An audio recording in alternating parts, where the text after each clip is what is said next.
This is RTV6 News at 11, working for you.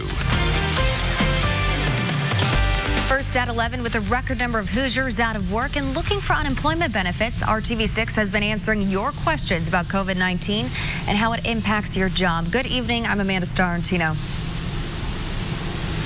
And I'm Mark Mullins. One woman who reached out to us says she was fired from a salon after quarantining for 3 days with coronavirus symptoms. The business says that's not why she was fired. But tonight, RTV6's Cornelius Hawker is taking a look at what you can do if you think you're in a similar situation. Kay Page tells me she has plans to become a hairstylist, so she decided to take a job at her local Great Clips to get her foot in the door. I am actually not licensed yet, so I've been doing receptionist there for 2 years now. Like many businesses, the salon where Kay worked closed because of the coronavirus pandemic. When they reopened, the new protocols put in place didn't sit well with some customers. We had been threatened on multiple occasions over requiring face masks. And then what Kay had been trying to avoid happened. About the end of the third week, I got sick with coronavirus symptoms. So I talked to my manager and asked her, what should I do?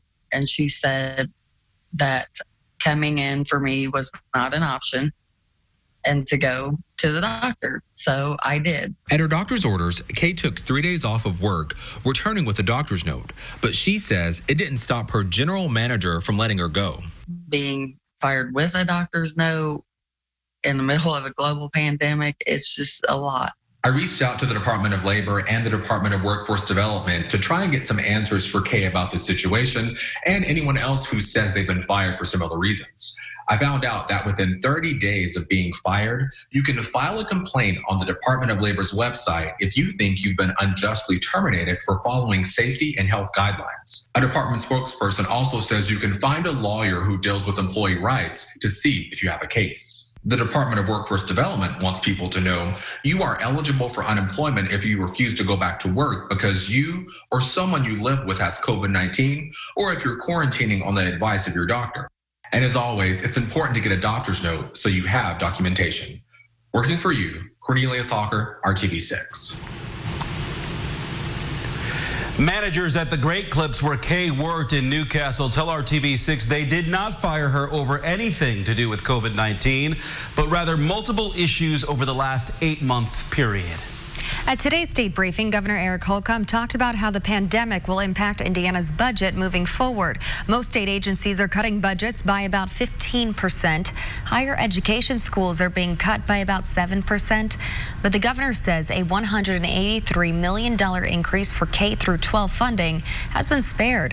When it comes to students returning to classrooms safely in the fall, the state health commissioner acknowledges there will be challenges. Dr. Christina Bach says there is one thing that could make a big difference to help prevent the spread of the virus. I think the biggest challenge is to get buy-in across the state amongst all of our schools and parents on the need to wear masks, quite frankly. Earlier this month, the Indiana Department of Education released guidance for school districts to return to classrooms. You can find that on our website at theindychannel.com. And now to the toll the pandemic is taking on Hoosier lives. 2,289 deaths in Indiana are now blamed on COVID-19. More than 371,000 people have been tested. 11% have tested positive. A sit-in at the Statehouse tonight was the latest demonstration for change that Indianapolis has seen over the last few weeks. This time, the focus was on women fighting against police brutality. RTV6's Cameron Riddle shows you why black women pushing for change say this is just the latest battle in their fight for equality. So saving our sisters became, well, we got to save ourselves. Take a quick look at just about any of the recent protests here in Indianapolis or across the nation, and it won't take you long to find a black woman taking charge in front of the movement. We've always done the work. We need the support. We need the support because we've always done the work. That's part of the energy fueling the cause for the sit-in tonight in the shadows of the Indiana State Capitol.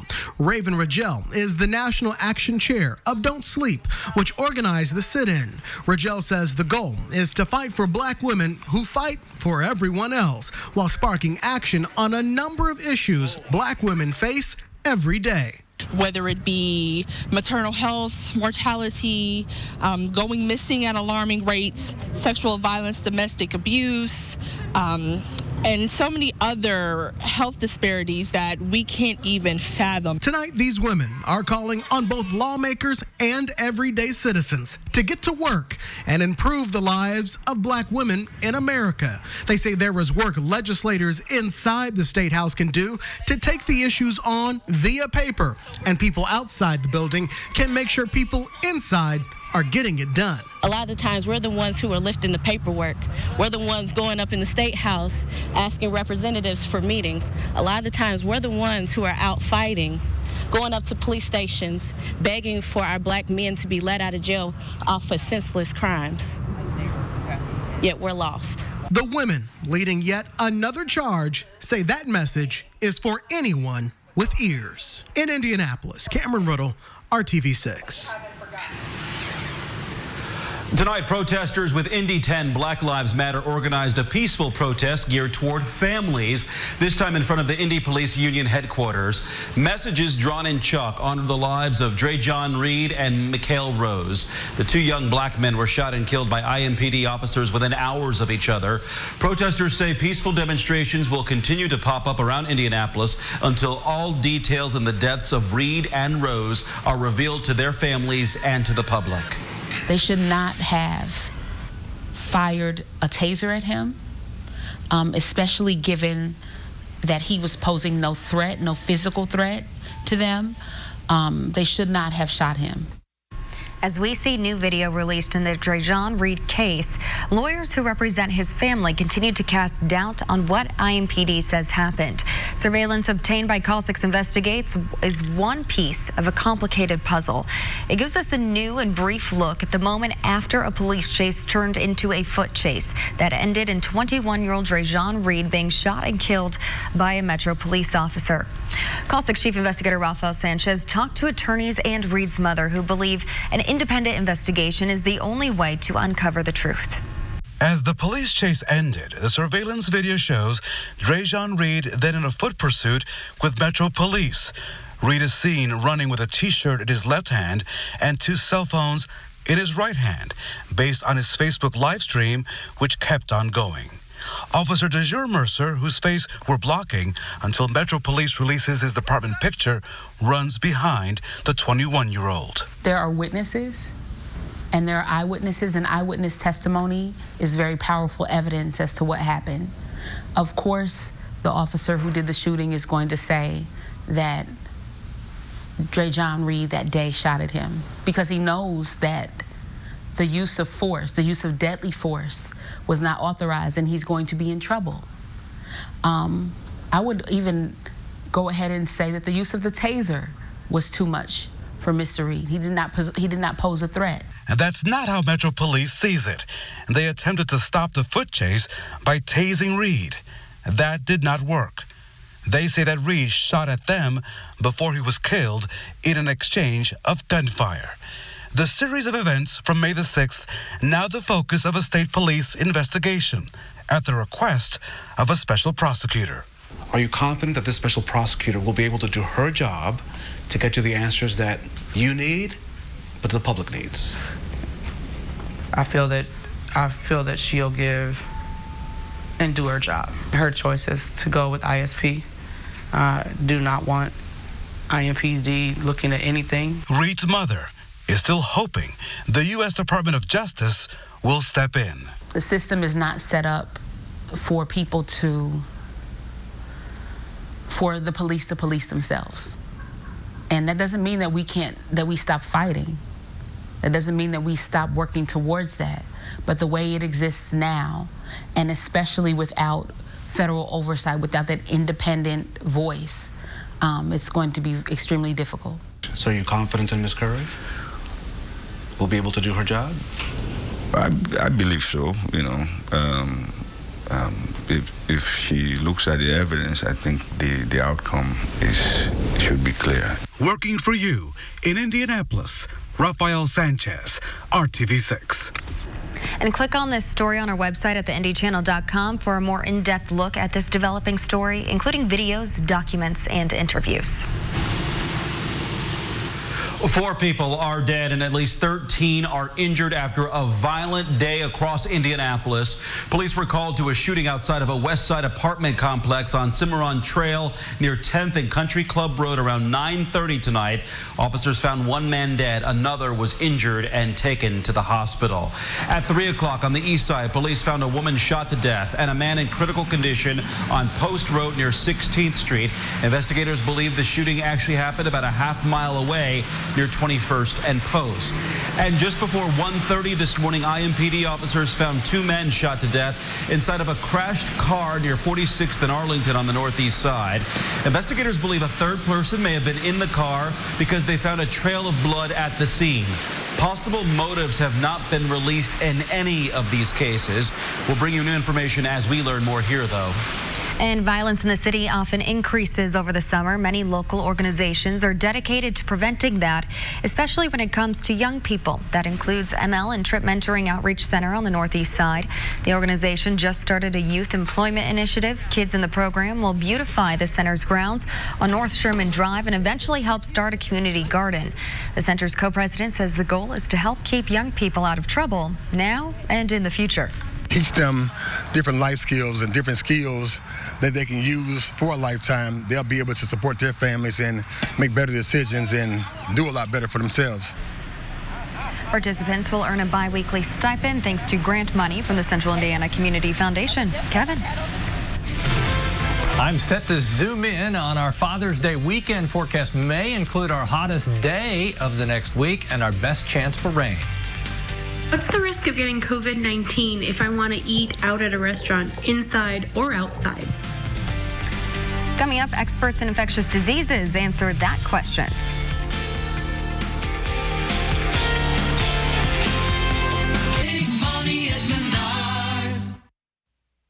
This is RTV6 News at 11, working for you.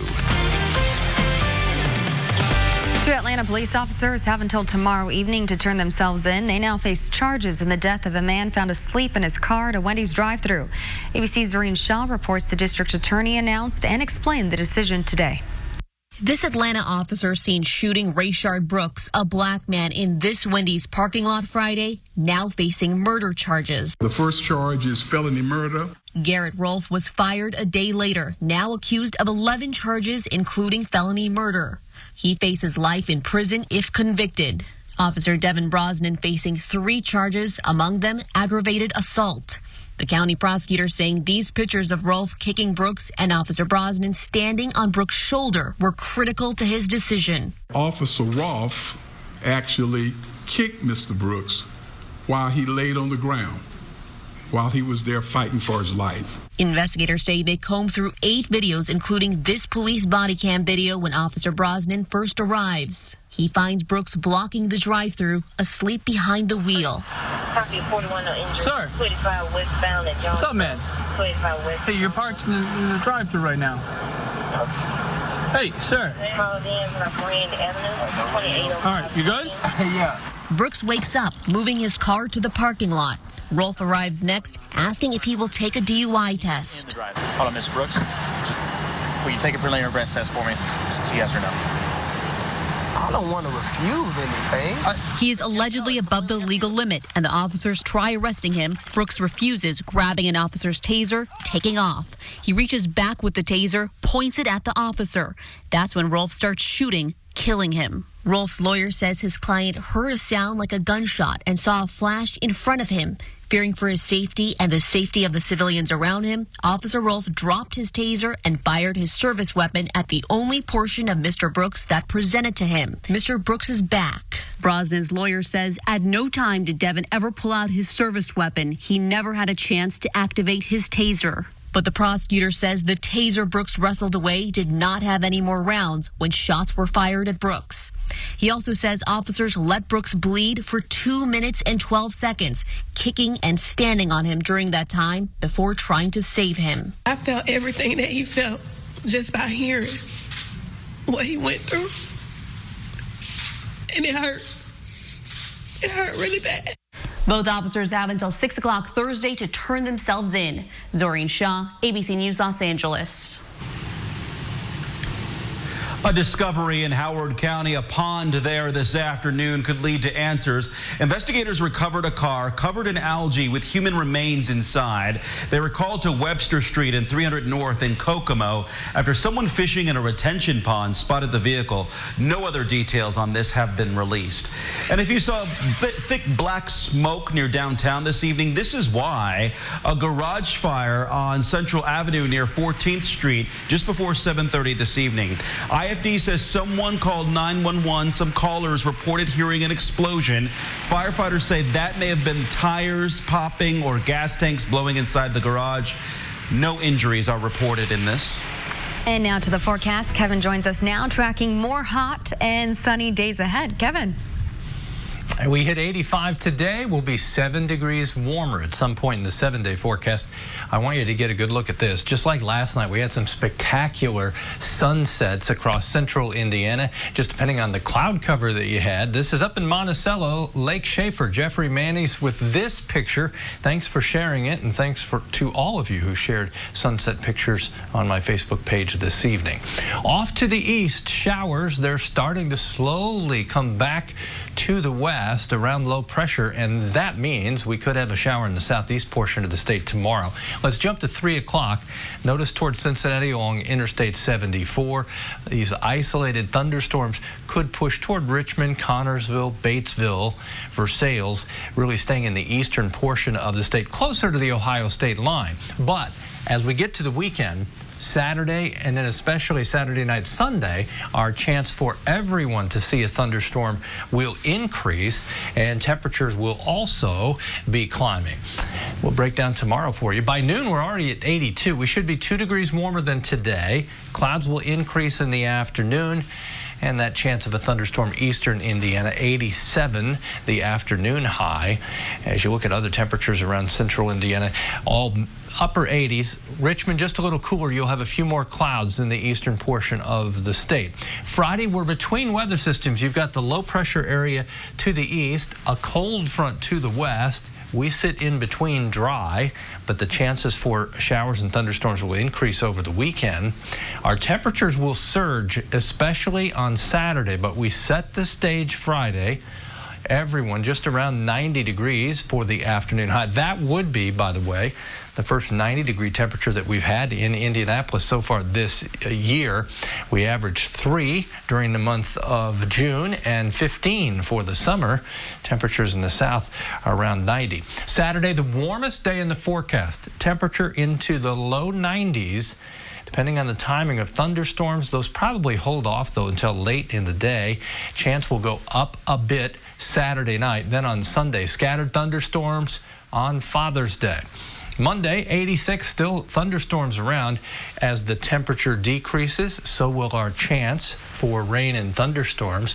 But at least we've made progress here from dry for really the last 2 weeks to almost a daily chance for showers and thunderstorms starting Saturday and then really picking up on Father's Day and Monday. Warmest temperature, 92 for the high. The coolest high temperature, 82 in the middle of next week. Kevin, thank you. If you missed today's milk donation event on the south side of Indianapolis, there will be more opportunities to pick up a free gallon or two. This afternoon, Prairie Farms and Franciscan Health teamed up to hand out milk to the community at the hospital's campus on Emerson Avenue.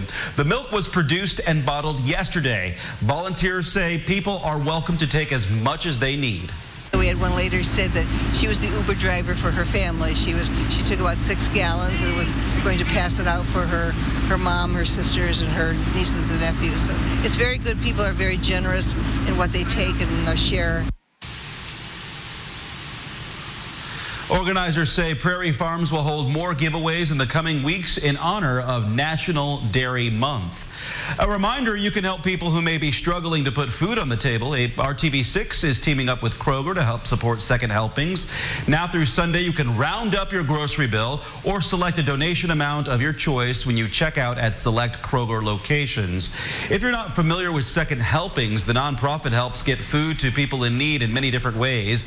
Demand for the organization's services have nearly doubled since the start of the pandemic. Second Helpings is our community's kitchen. We go to wholesalers and retailers and rescue good, nutritious food that our staff and volunteers turn into good, healthy meals that go to organizations throughout Central Indiana. We're partnered with churches, community centers, with indie parks, with shelters, with so many organizations that feed hungry people and help struggling families each day. Again, donations at Kroger will be collected through Sunday. RTV6 and the Scripps Howard Foundation will match up to $12,000. For more information, go to theindychannel.com/feedinghoosiers. We'll be right back.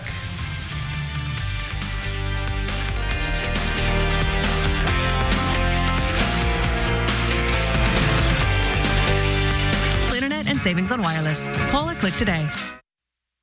This is RTV6 News at 11, working for you. Much of Indiana is back open as the COVID-19 pandemic continues. Many people are venturing back out, but still have questions about the risk of exposure. Our partners at Newsy are getting answers for those who want to enjoy a meal away from home. When it comes to getting sick with COVID-19, you might be thinking about this, and we have two. Alex asked, what's the risk of getting COVID-19 if I want to eat out at a restaurant, inside or outside? We asked the experts. Their take, contracting COVID-19 from eating out at a restaurant is medium risk. It's not the food part, it's the exposure to other people that we're really concerned about. And therefore, takeout's probably your safest bet. It would be nice to be able to do outdoor, especially if they can do distancing and limit the number of people. The outdoor would probably be preferable to indoor, but going back to that social distancing and making sure that you can maintain that 6 feet of separation is really the most important piece of it. It would be lower in an outdoor setting. We know that airflow, temperature, sunlight really play a big role in virus transmission, and so eating outside is safer than eating inside. The other risks come with how close you are to the other people who are at the restaurant. So moving tables at least 6 feet apart decreases risk. And then obviously how close you come in contact with your server is the other place where there's potential for transmission of infection. If you have a question about your risk, email us a video question to what'stherisk@newsy.com.